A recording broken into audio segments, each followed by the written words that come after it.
A police badge is supposed to represent safety. It's supposed to protect you in the darkest hours of the night. But on March 4th, 1995, in America's bloodiest city, the worst nightmare wasn't a criminal on the streets. It wore a badge.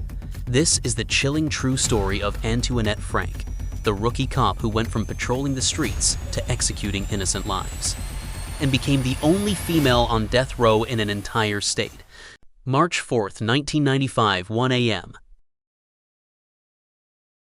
A crime that shocked New Orleans would transpire. Over the last week, 21 people have been murdered. A record-setting week in America's reigning bloodiest city. On this night, Officer Ronald Williams and the son and daughter of a Vietnamese family-run restaurant would be murdered in a robbery. The remaining members of the family only survived by hiding in a walk-in cooler. The murders were practically solved by morning. And later that day, New Orleans police released a picture of the accused killer. It was cropped so that it would only show the suspect from the neck up. But what people couldn't see was her police badge. This was a case of blue-on-blue violence. The first in the city with an embarrassingly bad police force. Antuinette Frank was the culprit. This is the story of how she went from small-town Louisiana to hooking up with a teenage drug dealer, to being the only female death row inmate in the entire state. Antuinette Frank was born in Opelousas, Louisiana in 1971. Her father, Adam Frank Sr., was a Vietnam War veteran. From the war, he brought home PTSD, and his family would feel the full brunt of it. Frank Singer would viciously beat his wife in front of the kids, lay booby traps in his own house, disconnect gas lines to fill the home with gas, and once drove his family to a railway line and threatened to put the car on the tracks. Clinical notes made by Veteran Affairs doctors who treated Adam Frank Sr. in 1973 showed the extent of the abuse directed at Antuinette. In particular, an entry dated October 3, 1973 states,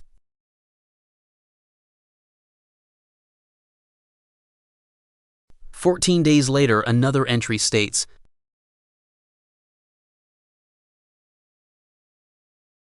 when Antuinette hit puberty, the abuse took a darker turn. From her teens to her early 20s, she'd be an object of pleasure for her father. Over the years, the assaults were frequent, and she had 3 abortions and 3 suicide attempts. The assaults would be followed by psychological manipulation, leading to what psychiatrists would years later describe as dependent personality disorder in Antuinette, something often seen in victims of pimping. Eventually, Antoinette's mother left the home for good with 3 of her siblings, but Antoinette was forced to stay with her father. The price of a mother and siblings' departure, possibly inspired by all the injustices she'd seen in her own home. Antoinette's childhood dream was to be a cop. She had been a member of the Opelousas Junior Police and the New Orleans Police Explorers, and when she turned 20, she applied to the New Orleans Police Department. In the 90s, New Orleans cops were some of the lowest paid in the country. Fresh recruits made $14,900 a year. A 20-year veteran made $30,000 a year. The low pay and the influx of crack money in the city's projects triggered an epidemic of police corruption cases. By the mid-90s, dozens of officers were being arrested on charges ranging from trafficking to robbing bars and strip clubs to murder. In '94, an FBI wiretap sting revealed that 29 police officers were willing to guard a warehouse holding 130 kilos of cocaine during their off-duty hours. The same sting also bagged Lynn Davis, the target of the operation, after he ordered a hit on a woman that filed a police brutality claim against him. Overall, the city was in a state of complete distrust of local authorities, and the line between gangster and cop was almost completely blurred. By '95, the department was firing or arresting officers almost daily, and only hiring half as many. It was '93, and Frank had her mind set on joining the force. She had mental issues stemming from her abusive childhood. She was willing to lie about them to get her badge. She was so determined, she even faked the mayor's signature on her application form. A psychologist reviewed Antoine's test and recommended a psychiatric interview. In the interview, Frank was tested on 14 different areas relevant to the job. She was deemed unacceptable or below average in most categories. In his report, psychiatrists wrote that Frank seemed shallow and superficial, his conclusion that she wasn't up to the task. The news of her failure hit Frank hard and she vanished. She left a suicide note addressed to her father at a downtown office building. Frank Sr. then filed a missing persons report, but Frank turned up the next day, and somehow less than 3 weeks later, Antuinette Frank was a New Orleans police officer. Despite all the signs that Frank wasn't qualified to be a cop, understaffing is the main reason she got through the door. Also, New Orleans had a big race issue in hiring. A black female filled an invisible quota. Frank Sr. was still very much involved in his daughter's life, though he dropped her off and picked her up from class each day. And the other recruits noticed how they behaved, more like lovers than a father and daughter. Frank would even sit on her father's lap at social events. They also lived together, but shortly after Frank joined the force, Frank Sr. disappeared in September '93. Frank filed a missing persons report. The senior was never seen again. After just a few months on the job, Frank's superiors recommended that she went to the academy for retraining. Her incident reports were sometimes poorly done, and other officers complained about her irrational behavior.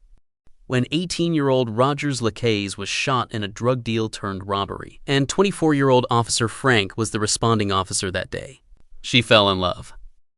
After Lacaze got out of the hospital, he started getting regular visits from Officer Frank.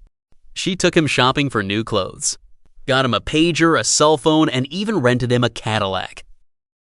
Frank would let Lacaze drive her squad car around, something a lot of people took notice of. And when she showed up to calls with Lucas, she'd introduce him as her trainee. In February '95, he jumped out of her patrol car with a Tech-9 pistol and threatened to kill a man he got into an argument with at a party earlier that night. Frank was infatuated with his bad boy aura, and by his account, she was obsessed with him. East New Orleans was known as Little Saigon due to the concentration of Vietnamese immigrants living there. The Vieux had come to the United States from Vietnam in 1991 and joined their father. They ran the Kim On restaurant together. NOPD was notoriously slow to respond to calls, so the VUS hired their own security detail. Work was a security side hustle for cops, and many local cops did this while off duty. Officer Ronald Williams and Officer Frank came to work for the VUS in this manner, and by '95 both had done so on and off for a year. The VUS allegedly treated Frank like family, and her ex-partner even alleged they'd buy her gifts often. Now, this trust for banks was a long-standing Asian American stereotype. But from her proximity to the VUs, Frank knew for a fact they kept all their money in cash. Weeks before the robbery, Frank got a 9mm pistol from the NOPD evidence room. She then reported the gun stolen. The case was with Frank when a police officer arrived at her house to take the report about the stolen gun, and Frank told a bogus story. Just hours before the robbery, Frank and the stopped at Walmart to buy a box of 9mm bullets. Frank was still on duty, wearing her police uniform and driving a patrol car.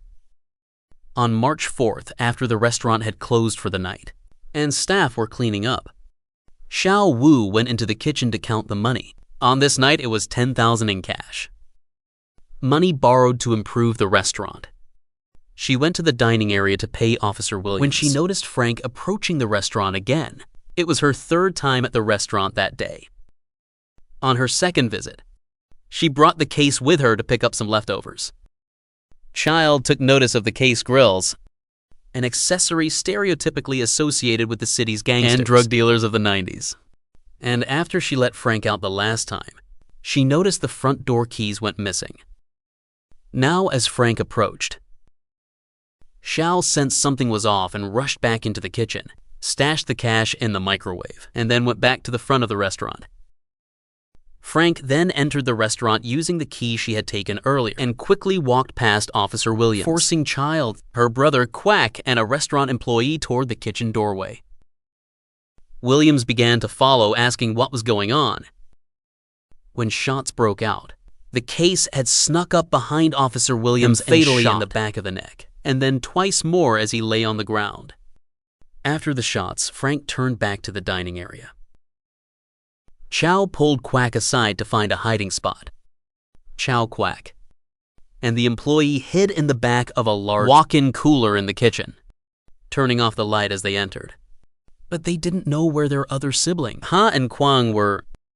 They'd both been sweeping the dining room floor when Frank came in from inside the cooler. Chow and Quack had a partial view of the kitchen and front area of the restaurant. Chow caught glimpses of Frank searching for something in the kitchen. After she found the cash, Frank moved out of view. Then they heard the begging, then 10 gunshots outside. Frank and the case sped away in a beat-up '77 Ford Torino. A faded cardboard sign with the New Orleans Police Department star, and an emblem was on the dashboard reading, "New Orleans Police Officer on Duty." Quack ran to a nearby house to call 911. On the recorded call, he identified the shooter as police officer named Antuinette and a man with gold teeth. As they sped off, Frank was seething at the thought of leaving survivors. She had lost track of Chow and Quack and couldn't find them again. Before returning to the scene, Frank had dropped the case off at his apartment and headed to the 7th District Station. She barged, claiming she needed a squad car to respond to a shooting at Kim on. She then drove back to the restaurant with a second weapon, a .38 revolver tucked into her waistband. Frank parked next door and went back into the restaurant. Soon, a second unmarked car arrived with 2 uniformed detectives. Chow ran from the cooler into one of the detectives' arms. Frank followed close behind. They went inside, and Frank told the detectives that the shooters were in the back. But as Frank tried to follow Chow and the detectives into the dining room, one of them stopped her and asked, "Who are you?" "I'm 26, Frank replied. Call for police officer, and Frank asked Chow, "What happened to your brother and sister?" "You were there," Chow said. "Why are you asking me?" Chow identified the shooters to the detective Antuinette, a short black man with gold teeth. When asked who Antuinette was, she pointed at Officer Frank. Frank claims she had been in the kitchen, getting a drink when the shots rang out, and that she'd helped people outside at the back before rushing to the station for help. But the back screen door was locked from the inside. When asked about this, Frank didn't have an answer. Quack came back to the restaurant soon after and confirmed Child's story.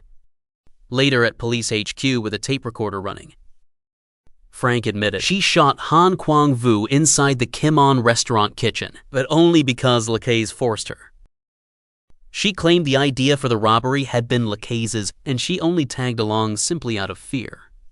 Despite ballistic tests later confirming that the same 9mm pistol killed all 3 victims. Frank denied firing the shot that killed Officer Ronald Williams, blaming that on LaCaze as well. Investigators tracked the case to his brother's apartment in Gretna just hours after the killings and discovered that about 45 minutes after leaving the scene, he'd used Officer Williams' credit card to buy $15 of gasoline at a nearby station. In custody, the case admitted carrying the gun into the restaurant, but swore he never pulled the trigger. He claimed Frank did all the shooting.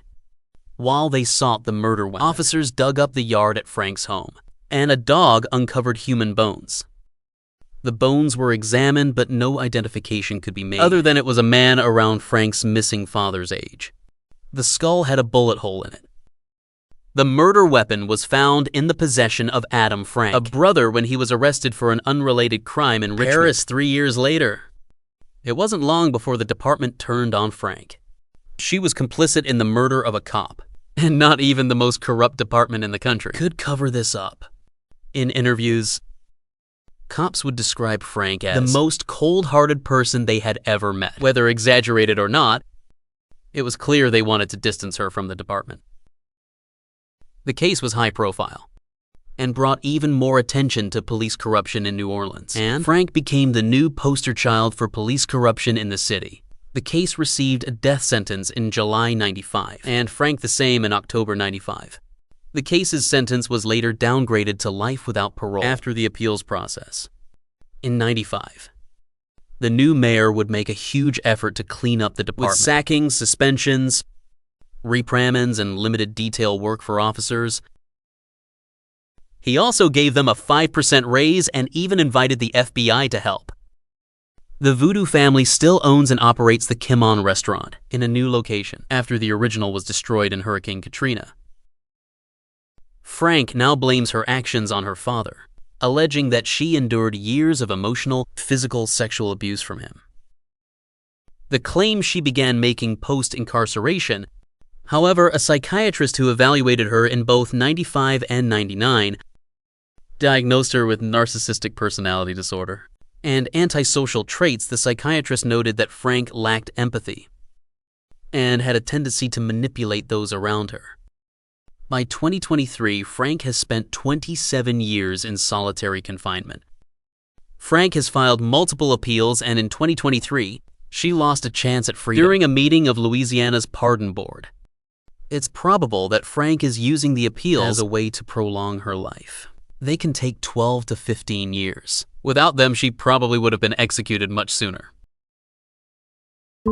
Today, Antuinette Frank sits in solitary confinement, spending decades behind bars, using every appeal possible just to buy time. A brutal reminder of how deep corruption and darkness can go. If this story shook you, hit that subscribe button right now and turn on notifications, because tomorrow we are uncovering another dark case you've probably never heard of.